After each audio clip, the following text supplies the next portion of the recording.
Good morning. I'm your host, Michael Kovnat, and this is the Next Big Idea Daily, where we bring you key ideas from the best new nonfiction. Now, if the phrase math book makes your eyes glaze over, stick with me, because this one's different. In the new book, Robin Hood Math, mathematics professor Noah John-Siracusa shows how understanding a little math can help you push back against a world that keeps reducing you to a number. Credit scores, social media feeds, hiring algorithms, they're all powered by formulas most of us never learned, but that shape nearly every aspect of our lives.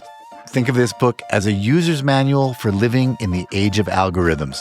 And don't worry, there won't be a quiz. Here's Noah to share his big ideas.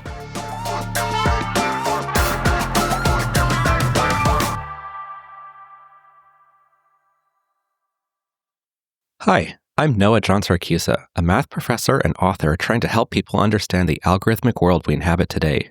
I'm happy to share with you 5 key insights from my book. The world sees you as a number.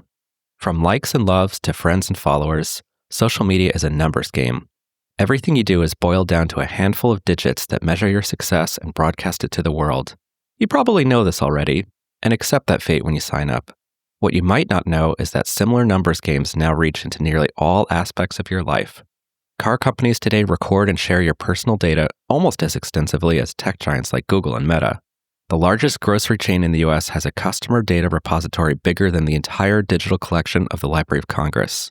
Companies often use software to rate job applicants, reducing each applicant's fate to a number.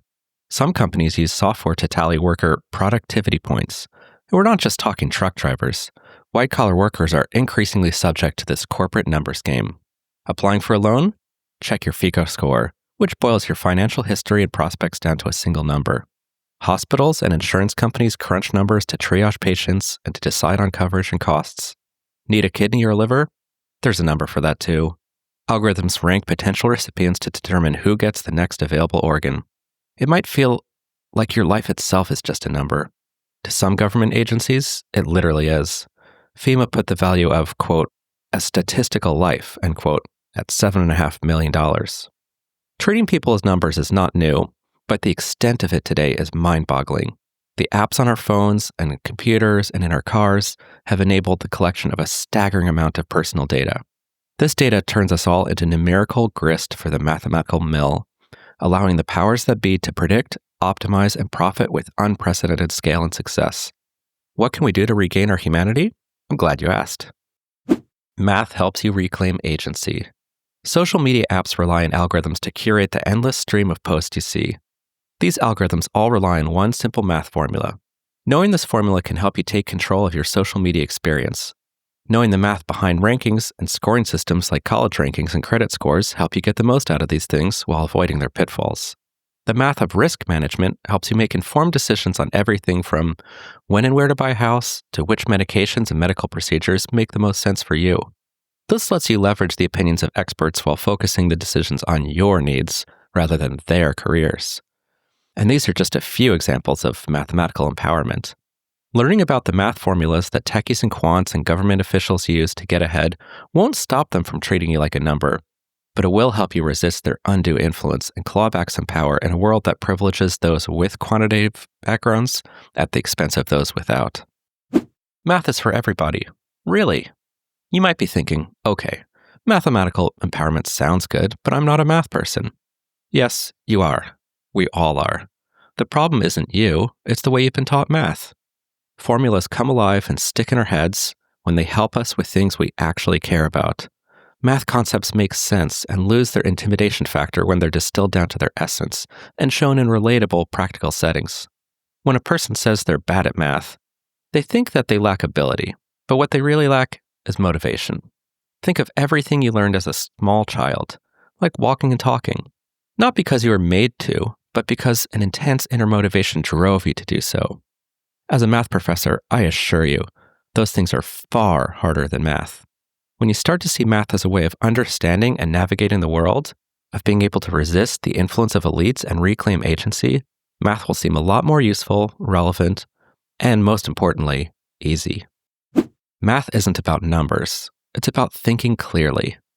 If you ask most people what math is about, They'll probably say numbers and formulas, maybe shapes and proofs. Math certainly involves a lot of those things, but that's not what it's really about. Math is about thinking clearly and rationally. Sometimes math helps you think with more precision. With the social media formula, you go from a vague sense that engagement is what matters to a precise recipe indicating what types of engagement matter and in what proportions. Other times, mathematical thinking is less about precision and more about finding the signal in the noise. The formulas and math concepts behind risk management help you ballpark the odds of various occurrences and make rational decisions in the face of uncertainty. In those settings, it's not about pinning things down precisely and computing exact numbers. It's about making estimates scientifically and decisions strategically. Math in the classroom is all too often about right and wrong, about correct answers and embarrassing mistakes. That's not how I want you to see math anymore. In the book, I try to show you math as a tool to help you think more soundly and avoid common cognitive traps. It's a tool to help you, not to hurt and scare you. What's much scarier than math is navigating a complex, confusing world without the assistance math can provide you. When math helps the individual, it helps all of us. When the math of risk management helps reduce vaccine hesitancy by helping people see that the risks they face from getting vaccinated are vastly outweighed by the risks they face from remaining unvaccinated, all of society is better protected. When the math of investing helps people of all backgrounds and education levels build better performing portfolios that are less likely to tank, everybody benefits. When math helps people think more clearly and critically, voters are empowered and our democracy is strengthened. Math is too powerful a tool to leave in the hands of the elites. It's time to take math back from the rich and give it to the rest of us. Thank you, Noah. Okay, everyone, you can get a copy of Robinhood Math using the link in the episode notes. That's our show for the day. If you got something out of it, please leave us a rating or review so others can find it. And make sure to visit nextbigideaclub.com where you can sign up for our hardback subscription club. That's where we send you the best new nonfiction books as chosen by our curators, Malcolm Gladwell, Adam Grant, Susan Cain, and Daniel Pink. Check it out at nextbigideaclub.com. And use the code DAILY for a 20% discount. That's nextbigideaclub.com and use the code DAILY. And stay tuned to the Next Big Idea Daily this week. We're going to be bringing you lots of big ideas that are going to make your life a little brighter. I'm Michael Kovnat. See you tomorrow.